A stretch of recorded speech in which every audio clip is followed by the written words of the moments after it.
High Adventure.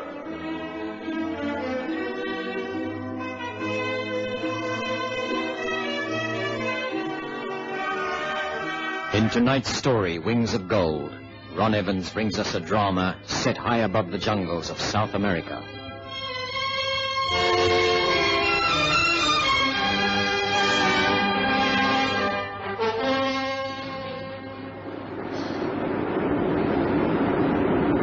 Another drink, sir? Whiskey soda, gracias.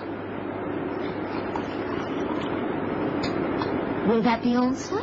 Here, keep this sealed envelope to the pillow. Oh, I'm sorry, sir. We're not allowed to communicate with the pilot during flight. You'd better, Querida. If you want to get back to the ground in one piece. What do you mean? I mean that this briefcase on my neck contains enough explosive to blast us all to eternity. Now, will you take this note to the pilot?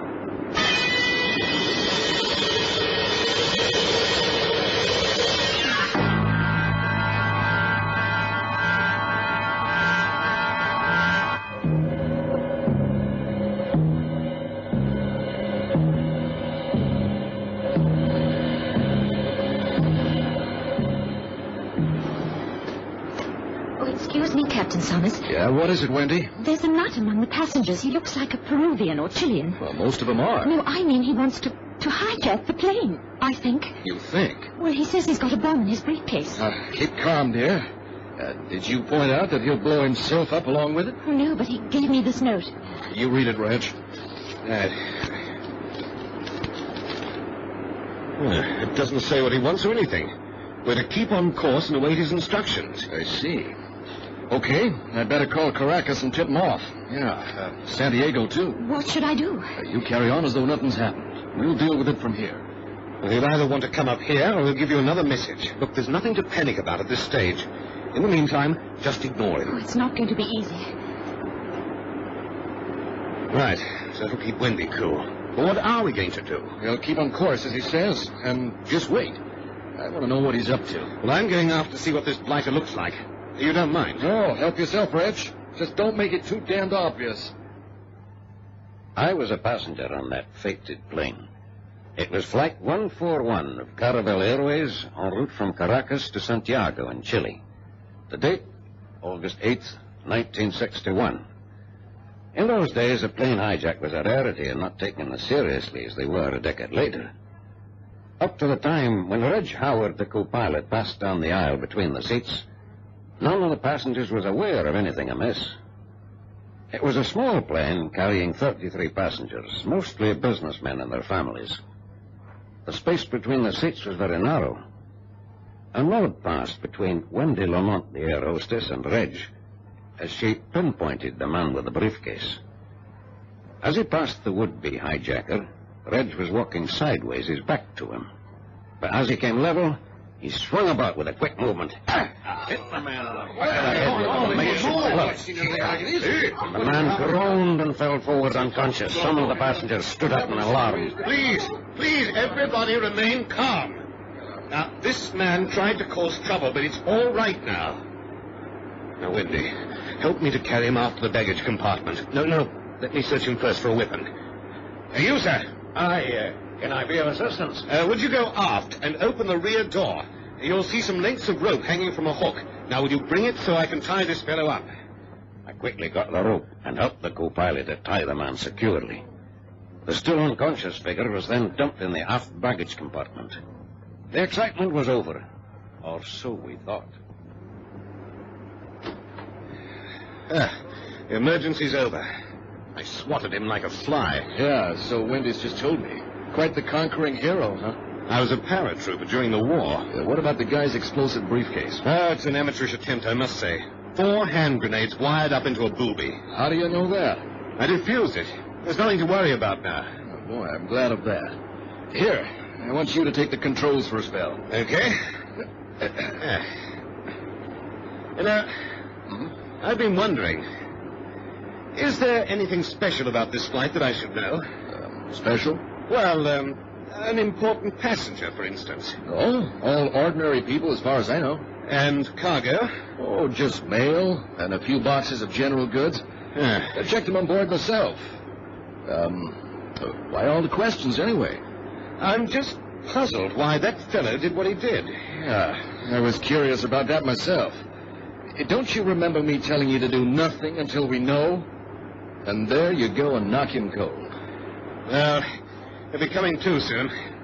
I'll go and ask him later. Never mind, Reg. I'll do that. I want to take a peek at him anyway. Well, here's the baggage compartment key. Give him my regards. I saw Captain Summers walk down the aisle between the seats, nodding and smiling to the passengers.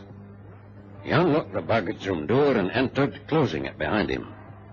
10 minutes later, he emerged with the would-be hijacker right behind him. Captain Summers had his hands behind his head. I couldn't see the hijacker's gun, but it didn't take much guesswork to realize it was prodded into the pilot's back. Stand still, Capitan, while I talk to these good people. Can you all hear me? Yes. Please be quiet. I have something to tell you. I am not a murderer, and I do not want to be. If you all keep to your seats and make no attempt to stop me, you have nothing to fear at all. But the first sign of resistance will force me to shoot dead your Capitan. I hope that is quite clear. So, please sit back and enjoy the rest of your flight. Thank you. Gracias. Keep still in your seats while I pass by with the Capitan. Do not attempt to stop me. We knew the hijacker meant what he said. So we sat motionless and helpless as the two men passed up the aisle to where the hostess stood, white-faced and nervous. The hijacker smiled reassuringly at her. You please continue with your duties as though nothing has happened. Yes. Capitan, shall we go to the cockpit? Well, what was he up to? I was going Shut up, Reg. He's got a gun in my bag. And I shall use it. Please, keep to your controls. Well, how the hell did he Never manage to... mind that now. Get into your seat, Capitan. Gracias. Okay. But look, I think it's time you told us what this is all about. It will do no harm. Soon you will be passing over an area of dense forest. I know it well. It is the place where I want you to make a crash landing. Crash land in dense bush? You must be joking. You will follow my instructions. Look, I'm telling you, we'll all be killed. No. 1 or 2, perhaps. These planes are strongly built and can take the impact. Captain Summers, you are a highly skilled pilot. I know you can do it. But Skipper, he's crazy. No, I'd say he's desperate. Just take it easy, Reg. It can be done. See? If we're well strapped into our seats and the fuel switched off before we hit, I reckon we'll make it. I still think it's a mad idea. Anyway, what good will it do? That is my business, huh? I have a good reason. Now, please, no more talking. Capitan, you will take over the controls from your co-pilot, and I will let you know when we approach our destination.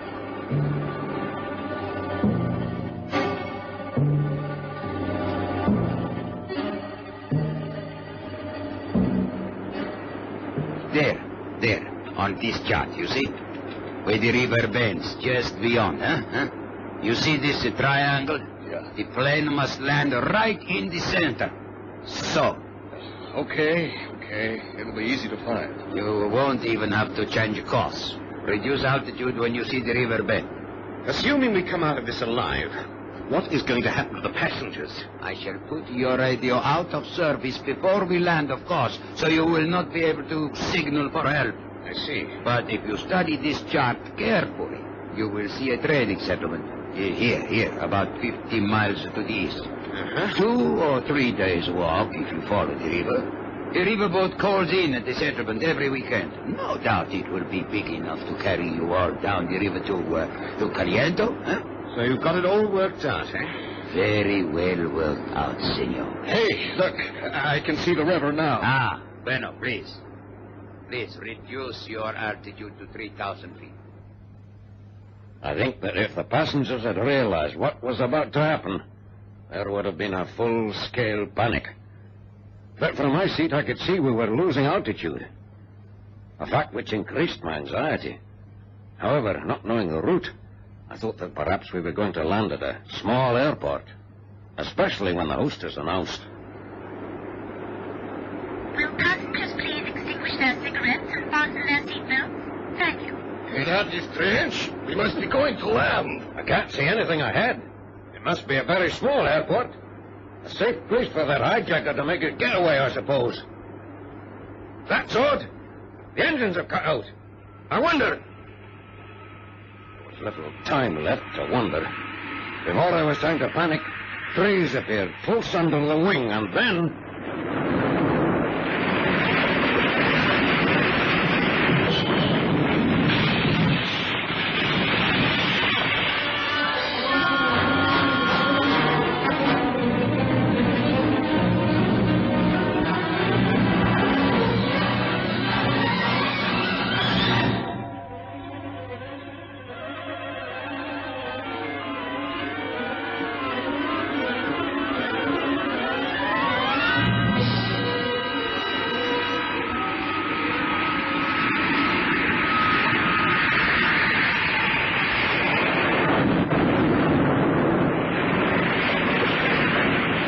The plane skimmed the treetops, shearing off the wings and engines, dipped its front into the dense foliage, and came to rest on its side on the springy jungle floor. Birds screeched with alarm, monkeys chattered from the branches high above. It was a miracle landing, thanks to the skill of Captain Summers. The passengers who had remained conscious throughout the brief ordeal helped out the less fortunate ones. Amazingly, there were no deaths and few injuries, 3 broken arms and 2 broken legs. In the cockpit, co-pilot Reg Howard came to and saw that his colleague, Captain Summers, was fully conscious, but still strapped in his seat.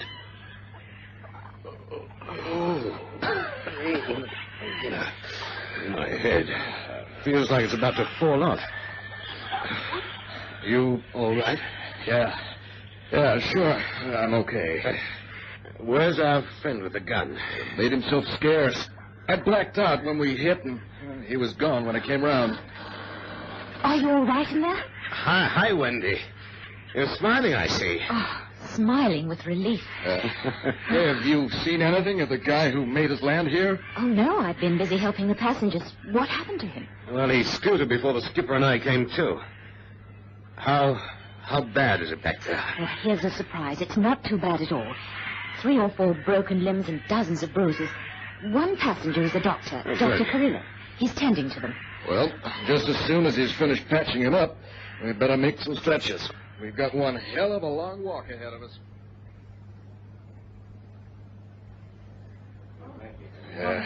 What a crazy situation to be in.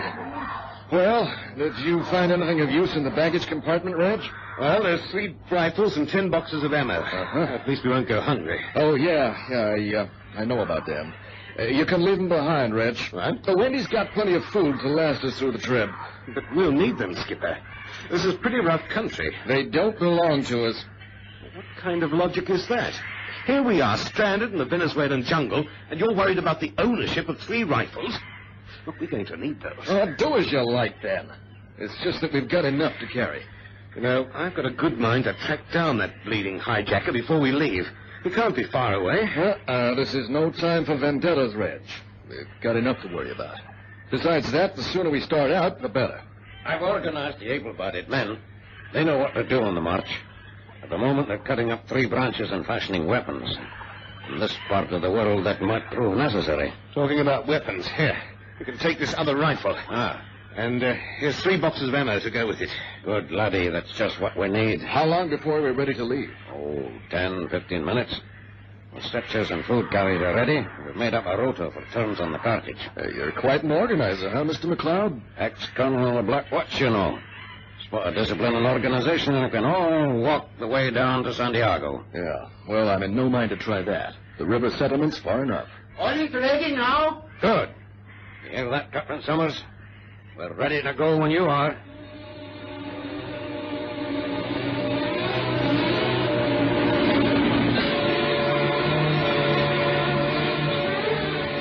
It was just after 11 in the morning when we moved off.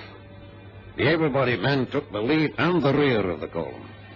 The women and children were herded 3 abreast in the middle and shepherded by the hostess, Wendy. We made good progress and stopped for a break about 2 when we reached the river bank. Captain Summers said he was going to take a stroll along the bank, and that was the last we saw of him.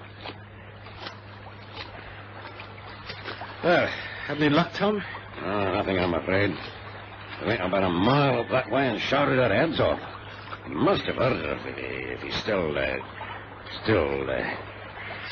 alive, you mean? Yes, I wonder. Anything could have happened. An alligator, quicksands, there are all sorts of possibilities. We should never have left him go alone. Look, Tom, he insisted.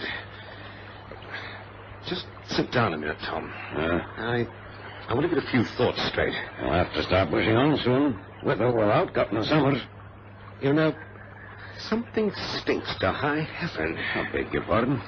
Something stinks. As Summers would have said, this whole damned setup's phony. Take this hijacker, for instance. We never found out his reason for ditching the plane here. Now, why? Is it because we're close to the Colombian border? Perhaps he was a criminal trying to flee the country. Yes, but there's easier ways of doing it than this. Well, why didn't he have us ditch the plane the other side of the border, then? Oh, to avoid being charged with air piracy over Colombian territory, I suppose. Air piracy? Yes, now that's a thought. What is? For some reason, Captain Summers didn't let me see the cargo manifest. Now, say we were carrying something of great value. Used currency, gold, precious stones. Now, all the hijacker would have to do is somehow get it over the river into Colombia, and he's home and dry. Well, that's a possibility. But could he do it by himself? And then again, he would have had to have inside information to know what the plane was carrying. Summers. Yes, Captain Summers is the answer. I'll bet a year's pay that he is heading back to the plane. That blight is in league with the hijacker. Yes, Tom, it all fits. Oh, that seems a little far-fetched. Look, I've been puzzled by one or two things. Now, that hijacker was tied up and locked in the baggage compartment. Now, how did he manage to get free and overpower a big man like Summers? Aye, and find a gun, too. Right. It's damn fishy. Another thing. Summers was too cooperative. Look, no belligerence, no indignation, nothing.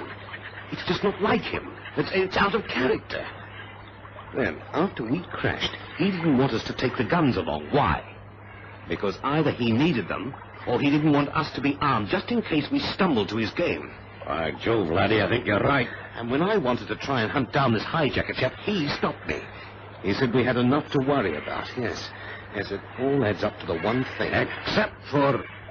Well, why didn't he disappear with his pal after the crash? Why continue their pretense? He didn't want to burn his boats. Well, say something goes wrong. Summers can always walk into a trading settlement and say he got lost. He'll get back his job without a stain in his character. Aye, of course. Yes. Well, we better push on. You can report your suspicions to your company when you get back. Not flaming lightly. No, Summers isn't going to get away with this, believe me. I'm going back to that plane. That's a bit risky all on your own. I'll trot along with you. No, Tom.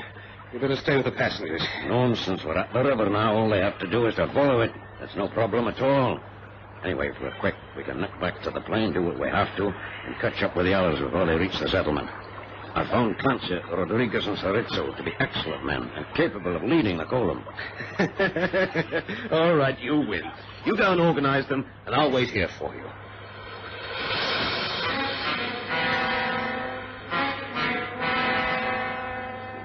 We made quick time along the trail back to the crashed plane. As it turned out, Reg Howard's suspicions were accurate.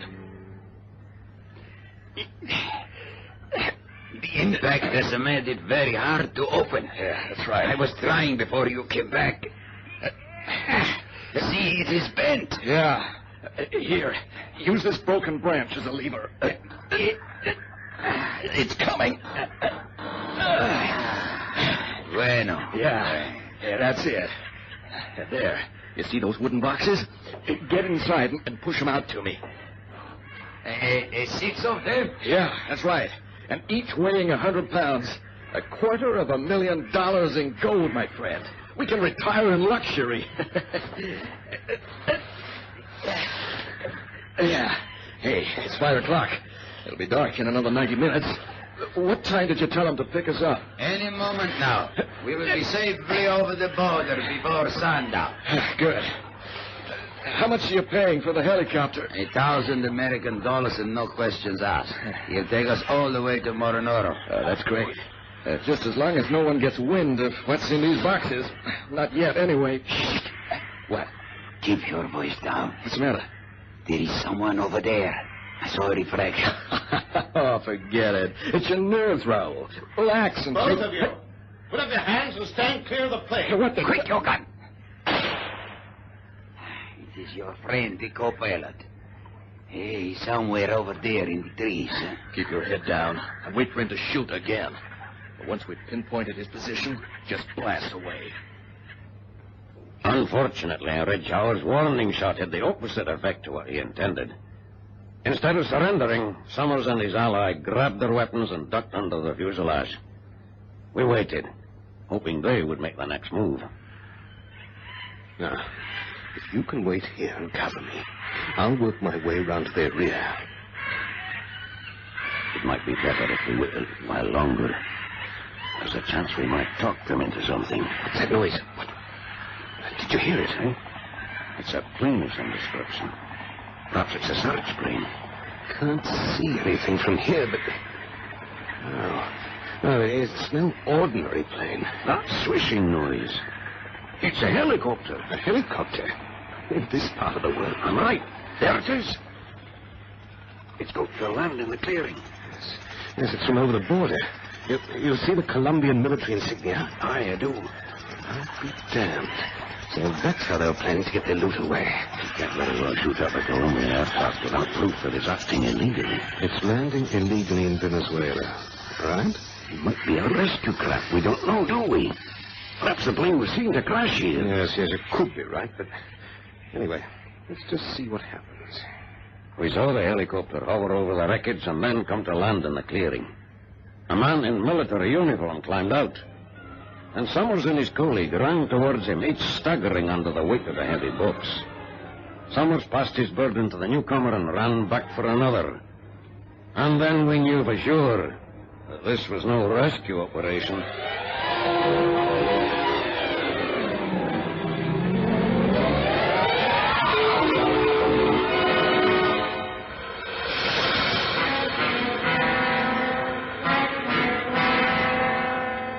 While we consider what to do, the 6 wooden bots had been loaded on the helicopter.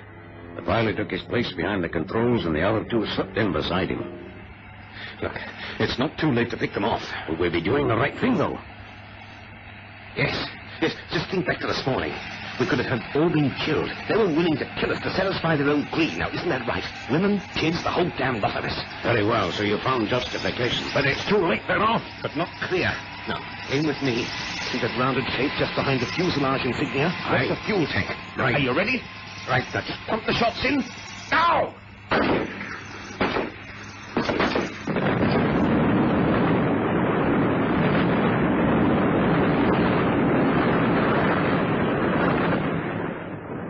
Great heavens alive. Get your head down! There are bits flying all over the place. It was an appalling sight. The helicopter exploded in a black ball of flame, and what was left crashed into the jungle for hundreds of yards all around. None of its 3 occupants could possibly have survived. We made a quick check of the cargo manifest and found that our plane had been secretly carrying a cargo of bullion to Santiago. It was in the afternoon of the next day when we finally caught up with the others, and 2 days more before we reached the safety of the trading settlement.